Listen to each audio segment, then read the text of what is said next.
اور چلو پھر اس رستے پہ، اور گھبراہٹ کا اظہار نہ کرو، رو نہیں، ہاتھ نہ پھیلاؤ، تڑپو نہیں، قوت عمل کے ساتھ آگے بڑھیے۔ اگر آپ قوت عمل کے ساتھ آگے بڑھیں گے تو اللہ کریم آپ کو عزتوں سے نواز دیں گے۔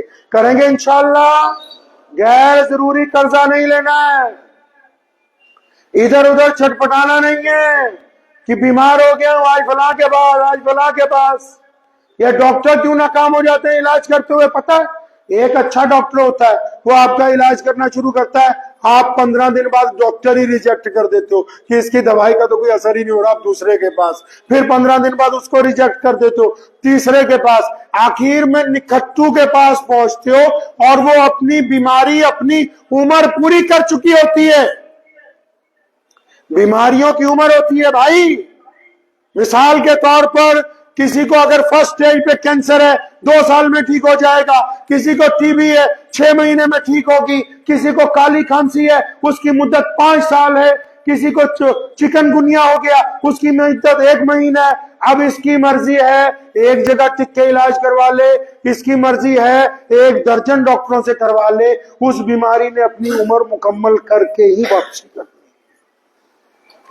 اب یہ کرتا کرتا سب ڈاکٹروں سے جب تھک جاتا ہے تو ایک آدھا پوسٹر پڑھ لیتا ہے، 2000 پہ 2 چٹکی کھاؤ تو بیماری ٹھیک۔ اب اس نکھٹو کی چاندی اس کو پتا ہے کہ یہ 20 جگہ دھکے کھا کے آ رہا ہے اور اس کے ٹھیک ہونے کا وقت بھی قریب آ گیا ہے، تو بس وہ سوچتا ہے اس کو 2 ایک پڑیا بنا کے دو تاکہ یہ ٹھیک ہو جائے۔ پھر یہ سارے محلے میں کہتا پھرتا ہے کہ میں بڑے بڑے اسپتالوں میں گیا تھا، بہت دور دور گیا تھا، کہیں سے کام نہیں بنا، اس جنگل میں ایک ملنگ بیٹھا ہوا اس کے پاس جا کے کام بن گیا ہے۔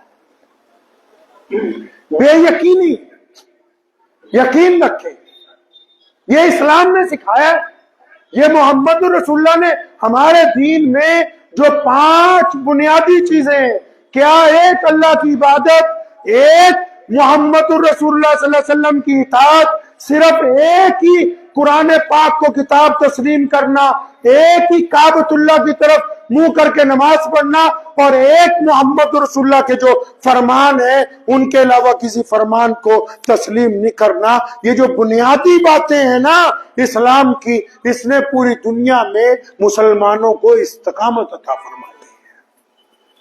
تو پوری استقامت کے ساتھ اپنے غیر مسلم بھائی بہنوں کو بھی اکثر میں کہا کرتا ہوں کہ چھوٹے چھوٹے دکھوں پہ بھاگے جاتے ہو لون لینے کے لیے، قرضہ لینے کے لیے۔ مولا علی کرم اللہ وجہ رضی اللہ تعالیٰ عنہ جا رہے تھے تو راستے میں گوشت کی دکان تھی، اس نے آواز دی حضرت آج بہت بہترین گوشت ہے لے جائیں، تو حضرت نے جیب میں ہاتھ ڈالا، فرمایا آج رقم نہیں ہے کل لیں گے۔ کہیں جناب پیسے کس نے مانگے، پیمنٹ کل آ جائے گی، سامان آج لے جائیں۔ تو کیا فرماتے ہیں مولا علی رضی اللہ تعالیٰ عنہ؟ فرماتے کیوں، تیرے سے ادھار کرنے سے زیادہ بہتر نہیں کہ اپنے پیٹ سے ادھار کر لوں؟ تمہارے سے قرضہ لینے سے بہتر نہیں کہ اپنے کپڑوں کے ساتھ گزارا کر لوں، اپنے اسی پرانے گھر میں چند مہینے اور گزارا کر لوں، اپنی اسی گاڑی کو چند مہینے اور چلا لوں؟ تمہارا قرضہ کیوں لے لوں، تمہارا متی، تمہارا غلام کیسے بن جاؤں؟ تو ذہن نشین کیجئے، چھوٹی چھوٹی باتوں پہ گھبرانا نہیں ہے، چھوٹی چھوٹی باتوں پہ قرضہ نہیں لینا ہے، چھوٹی چھوٹی باتوں پہ ادھار نہیں مانگنا ہے۔ عزت نفس بڑی چیز ہے، سیلف ریسپیکٹ بڑی چیز ہے، آتم سمان بڑی چیز ہے، ساری چیزیں اس کے آگے ہیچ ہیں، ختم ہے ساری کی ساری چیزیں۔ تو اس لیے اس بات کو ذہن نشین کریں کہ انشاءاللہ تعالی مشکلات میں گھبرائیں گے نہیں، مشکلات کا صبر کے ساتھ، ہمت کے ساتھ، جرأت کے ساتھ مقابلہ کریں گے۔ وآخر دعوانا ان الحمدللہ رب العالمین۔